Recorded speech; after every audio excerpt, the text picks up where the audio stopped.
I went to an army school where there were people from all over the country, and I'd constantly see this differentiation between the South Indians and the North Indians. I realized this was not just in school, but even after I moved out, anywhere there were South Indians and North Indians interacting, this difference would invariably be brought out. This is not a video to get back at them. This is not to poke fun at anybody or pull down anybody. I have friends from all over the country and I love them, and I don't mean to offend anybody. But this is an attempt to help them realize that cultural differences are not meant to divide us, and so to look beyond that. Hindi is our national language, agreed. But it's not everybody's mother tongue. Well, if you want a common language to speak in, I'm pretty sure most of us went to English medium schools. And if you are that patriotic, then I think you should respect all regional languages. We all have accents, but I see that the South Indian accent is made fun of a lot. Like when somebody ends a sentence with this sir, or like that It's the same way you end a sentence with like that na, or henna at the end of every sentence.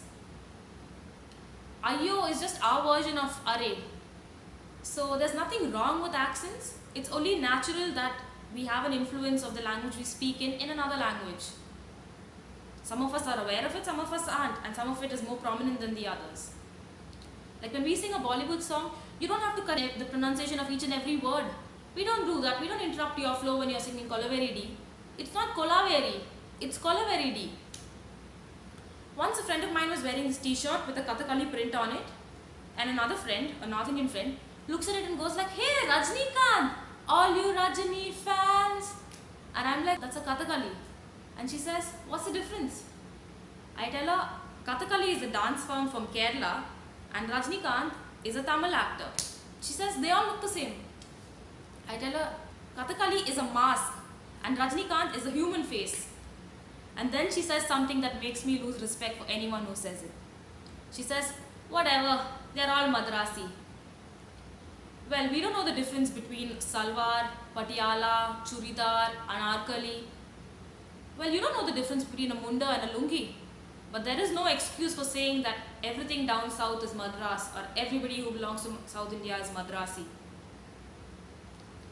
Once in the Bombay terminal, there were these two Malayalis engrossed in a conversation, and the attendant interrupts them and says, "Okay, fine, now move on. You can continue your conversation in Kochikode."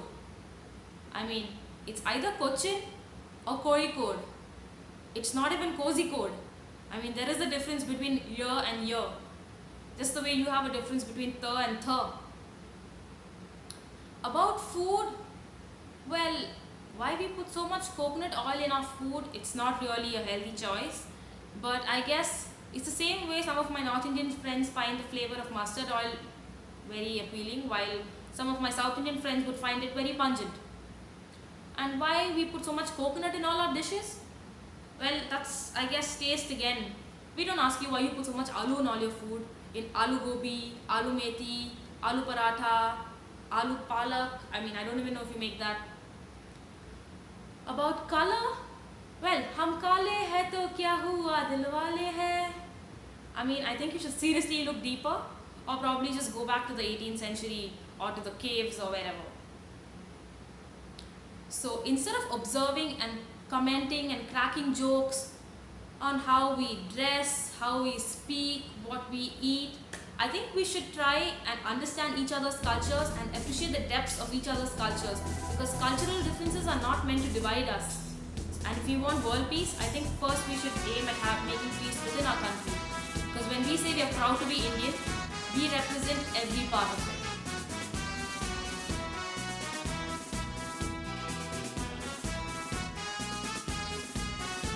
Hey, and it's not sambar, it's sambar.